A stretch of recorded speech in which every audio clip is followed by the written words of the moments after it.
조국 전 장관이 광주에서 북콘서트를 했는데요. 신건부 심판을 위해서 돌을 하나 들어야겠다. 그러니까 오늘 아침에 그 뉴스공장에 출연해서도 뭐 이 총선 출마에 대해서는 딱히 언급은 하진 않았지만 어찌됐든 뭔가 역할을 할 것 같은 뉘앙스의 발언은 했습니다. 저는 긴 한숨이. 저는 이제 조국 장관께서 법무부 장관 가기 전에도 부산 출마해야 된다고 생각했던 사람이고. 아, 장관 가지 말고 민정수석하고 나서 부산에 가서 총선 출마했어야 됐다. 그쪽에 네. 무게를 실었던 사람이고 2020년 총선 때도 그때도 출마해야 된다. 부산에 네. 그렇게 생각했어요. 네. 저는. 예. 왜냐하면 그런 분들이 많았더라고요. 아니 저는 그리고 공개적으로 얘기도 했어요. 제가 촛불 누나잖아요. 검찰 개혁의 촛불 누나. 예. 하긴 윤석열 대통령이 제가 싫을 것 같네요. 아니 근데 좋고 싫고가 어디 있습니까? 사람 임명하는데 국회 의결까지 끝낸 거를. 맞죠. 맞는데 네. 기자들이 전화를 해서 그래요. 윤석열 대통령이 의원님을 싫어하고 영부인도 싫어하는데 이렇게 말을 하는 거예요. 아이고야. 진짜 그렇게 얘기를 해요. 근데 기자들이 전해주는 네. 거예요. 근데 제가 예를 들면 뭐 이해찬 대표님이 너를 싫어한다 그러면 눈물을 쏟았겠지만 그래서 제가 이제 기자들이 그렇게 얘기해 사실인지 아닌지는 저는 모릅니다. 네. 그렇게 얘기하면 제가 내 스타일 아니야 두 분 다. 그러면서 무슨 얘기를 했냐면 공자가 말씀하셨다. 공자의 제자가 물어봐요. 어떤 사람이 좋은 사람이냐. 그러니까 공자가 마을에서 좋은 사람이 좋아하고 나쁜 사람이 싫어하는 게 좋은 사람이다. 네. 저는 좋은 사람입니다. 이렇게 예. 답을 했죠. 네. 그런데 조국 교수. 그러니까 제가 뭐 조국 백서까지 쓰고 네. 완전히 검찰에 방기된 거잖아요. 이해찬 대표 책까지 쓰고 네. 이가 진짜 임명하기 싫었을 것 같긴 합니다. 네. 그런데 그때도 저는 2020년 총선 출마해야 된다고 주장을 했어요. 그때 출마하셨으면 얼마나 좋았을까. 더 효율적으로 윤석열 사실 만약에 그때 국회 들어오셨으면 완전히 대한민국 판도가 달라졌을 수도 있다. 이런 생각이 들어요. 그런데 일단 참정권은 누구나에게 있습니다. 네, 저는 그렇게 생각합니다. 그리고 더 보탤 말은 없습니다. 네. 송영길 전 대표가 윤석열 퇴진당 만들겠다고 나섰거든요. 조국, 안진걸 등 제3세력과 합하면 민주당의 친구 정당으로 충분히 가치 있는 정당이 될 수 있다. 근데 이준석, 이현주하고도 연대한다는 얘기 하시. 변희재. 근데 그 이준석 전 대표는 반윤연대는 안 하겠다고 아니, 근데 사실상 그 선을 그었죠. 송영길 뭐 좀 대표. 이따 오면은 또 여쭤보겠습니다. 송영길 대표 그렇게 얘기했잖아요. 네. 이준석, 이현주와도 연대 예, 하겠다. 그러니까 방향이 안 정해진 것으로 보고 예, 조금 더 지켜보도록 하겠습니다. 네. 이상민 의원 탈당했잖아요. 이거는 당에 큰 쇼크가 좀 있습니까? 제가 보니까 조승래 의원이 네. 그 비판하는 글을 올렸더라고요. 네. 근데 조승래 의원이 정말 남 비판 안 하시는 분이거든요. 그럴 정도니까. 네. 네. 그렇구나. 네. 그래서 별로 그냥 다들 우리가 내부에서 네. 이런 일이 있고 나면 이제 나름 의논을 해서 논평을 이렇게 했으면 좋겠다 이렇게 우리끼리 얘기를 할 거 아닙니까? 패널 토론을 하고 그런데 비난하지 말자 이게 기조였어요. 아, 이상민 의원에 대해서. 네, 예, 예. 그냥 아쉽다 이 정도로 하자. 그리고 왜 그랬냐면 보통은 이제 민주당을 탈당하면 다른 당이 곧바로 그냥 환영받으면서 입당하잖아요. 네. 그런데 아직 그냥 무소속으로 계시잖아요. 네, 그래서 뭐 좀 상황을 좀 봐야 될 것 같다. 네, 그런 의미입니다. 앞서 제가 이제 이낙연 대표 탈당 가능성 여쭤봤잖아요. 그랬더니 홍익표 대표가 나섰네요. 이낙연 전 대표, 이재명 대표 간의 만남을 주선할 수 있다. 저는 오해하지 마십시오. 제가 네. 홍익표 두 분이 얘기하신 거 아니에요? 안 했습니다. 안 했고 제가 네. 홍익표 대표하고 의정 활동을 같이 했고 네. 마다가스카르 그 자원외교 국조 때 진짜 고생 죽살나게 하면서 네. 그 아프리카 오지에 갔다 왔거든요. 그런데 그 생각이 굉장히 비슷하고 네. 행동파고 이건 맞지만 의논 안 했습니다. 네. 어쨌든 지금 굉장히 당의 원로기도 하고 또 문재인 정부에서 총리를 지냈고 그리고 더 중요한 것은 당대표까지 하신 분이 당의 뭐 민주주의 문제라든가 이재명 대표의 사당화 그리고 소위 이제 강력한 당원들이라고 하는 분들, 개딸이라고 통칭되는 분들을 향해서 뭐 끔찍하다 이런 표현까지 쓰고 있는 상황이기 때문에 제가 이제 한 가지만 예. 기억을 불러일으켜 드릴게요.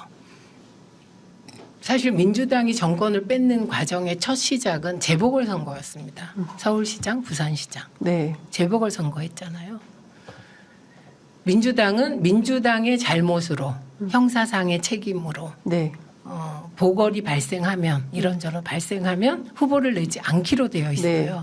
그런데 그때 그 당원 당규를 네, 당원들의 투표로 바꿀 때 대표가 이낙연 대표님이셨어요. 이낙연 대표가 당 대표였죠. 네, 그래서 후보 냈고 참패했습니다.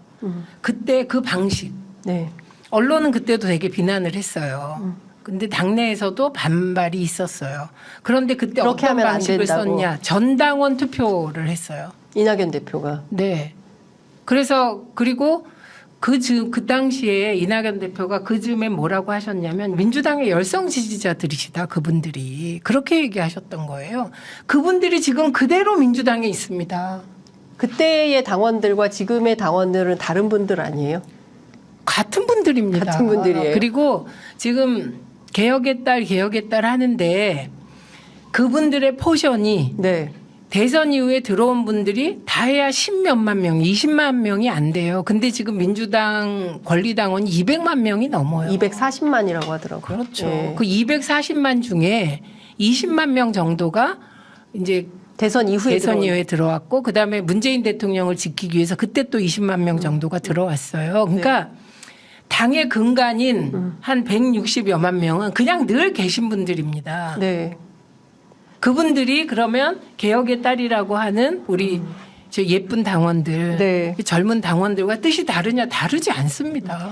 예컨대 이낙연 전 대표가 탈당을 하게 된다면 그래서 신당을 창당하게 된다면 이건 뭐 가정을 한 질문이라서 좀 송구하긴 합니다만 민주당의 그 비명계 의원들이 많이 나가실까요? 그 이낙연 대표 따라서 예를 들면 탈당 러시가 일어날까요? 그러니까 이 당이 네. 민주당이잖아요. 네, 예, 저는 DJ를 지지했고 노무현 대통령을 지지했고 문재인 대통령을 지지했고 네. 지금 이낙연 대표였다면 이낙연 대표를 지지했을 거예요. 근데 지금 당원들이 이재명 대표를 대표로 뽑은 거예요. 당원들이. 네, 근데 문재인 대표를 뽑으면 문재인 대표를 뽑은 당원은 인정하고 제가 이재명 대표를 뽑은 당원은 인정 안 한다. 이런 제가 그 이율배반은 저가 할 수가 없다. 없어요. 그러니까 예를 들면 저는 그 노무현 대통령과 같이 했던 분들, DJ와 같이 했던 분들, 문재인 대통령과 같이 했던 분들이 당을 그렇게 쉽게 나갈 수 있으리라고 생각하지 않아요. 네, 저는. 네. 예컨대 근데 탈당의 선택을 한다면 그럼 존중받아야 됩니까? 비난받아야 된다고 생각합니다. 존중이 왜냐하면- 아니라 비난받아야 된다. 왜냐하면 민주당으로 국회의원에 당선되신 분이잖아요. 그러면 민주당에 대한 예를 다하고 그래야지. 예를 들면 지금 나가는 게 무슨 의미가 있습니까? 무슨 대의가 있나요, 그게? 그리고 비명 의원들이라고 다 싸잡아서 얘기하는 것도 좀 맞지 않는 것 같아요. 다 다르죠? 예, 다 예. 다릅니다. 예. 일부 몇 분이 윤석열 검찰과는 안 싸우고 네. 윤석열 검찰의 정치보복 수사를 받는 당대표만 흔드니까 지켜보고 있던 당원들이 한마디로 분통이 터진 거더라고요. 네. 네. 뭐 민주당 상황, 뭐 국민의힘도 그렇지만 민주당도 지금 뭐 이낙연 대표가 나서서 판을 이렇게 흔들고 있기 때문에 이 파장이 어디까지 갈지. 그 흔들릴 판이 아닙니다. 제가 오늘도 네, 이낙연 대표 혼자 이러다 말까요? 그럼? 그래서 안 그러셨으면 좋겠고 네. 저는 당 지도부가 적극적으로 이낙연 대표와 소통해서 속마음도 들어보고 그래야 된다고 생각을 합니다. 왜냐하면 그분도 되게 소중한 분이셨어요. 저는 그분이 국무총리 할 때 국회에서 야당을 대할 때 진짜 정치에 관심이 없는 우리 집 식구들이 저 사람은 누군데 저렇게. 애들이 저렇게 멋있냐고. 그렇게 했던 정도예요. 네. 제가 이거 좀 네. 여쭤볼게요. 선거는 다가오고 그리고 뭐 양당의 갈등은 더 첨예하게 대립이 될 거고 근데 그 과정에서 이제 민주당 같은 경우에는 이재명 대표의 역할론 같은 게 굉장히 중요한데 최근에 이재명 대표가 잘 안 보인다. 재판 때문에 그런가? 사법 리스크 때문에 그런가라는 의심도 있는데요. 그건 좀 어떻게 보세요? 이재명 대표 어제 연탄까지 나르고 계시더라고요. 어제 연탄 봉사했어요. 했어요. 오늘은 무슨 또 어린이집 간다는 네, 거. 가고 특히 간병비 네. 그 지원 얘기했을 때 그 일반 사람들은 폭발적인 반응이었습니다. 간병비가. 네. 근데 언론에 안 나오는 거예요. 그러게요. 지금 제가 오늘도 이렇게 쭉 보니까 언론에 대한민국엔 정치인이 한동훈밖에 없는 것 같고 그리고 원희룡 두 사람만 있는 것 같이 언론이 띄워요. 그렇게 상황 판단이 안 되십니까? 오늘의 유행어 그렇게 그래. 상황 판단이 안 되십니까? 예. 아니 저는 그게 참 한심한 게 문재인 대통령이 그 대통령인 시절에 아무리 지지율이 떨어져도 40% 이하로 떨어지질 않아요. 그리고 막 갈등이 심하고 언론이 공격받고 뭐 조국 그 장관건 검찰 개혁으로 막 갈등을 벌일 때도 40%가 넘었고요. 그리고 조국 장관이 사퇴하니까 곧바로 45% 이상 넘어가요. 50% 가까이. 그 상태에서 총선을 치른 겁니다. 그리고 이해찬 대표가 워낙 뛰어나게 수족 다 자르면서 공천을 하셨고요. 그래서 성공을 한 겁니다. 근데 지금 윤석열 대통령의 부정평가가 평균 60% 내외예요. 그러면 지금 이 국정은 실패한 거잖아요. 지난 1년 6개월이. 그 내각에 있던 분들 특히 검찰공화국이고 검사정권이라는 비난을 받게 만든 법무부 장관이 대통령과 같이 지지율 추락에 대해서 책임져야 될 분이 나서니까 얼마나 딱한 상황이냐. 네, 저는 뭐 그렇게 그 생각이 더 큽니다. 오히려. 네.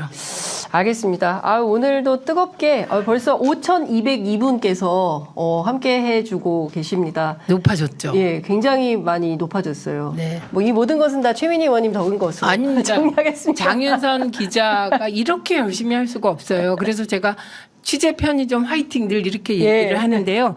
제가 매주 요 시간에 네. 1시에 고정이니까요. 네. 다음에는 동점 10,000명은 돼야 되지 않을까요? 예, 다음 주에는 동접 10,000명 해주시는 것으로 저희가 약속받고 오늘은 여기서 보내드리겠습니다. 오늘 말씀 잘 들었습니다. 감사합니다. 고맙습니다.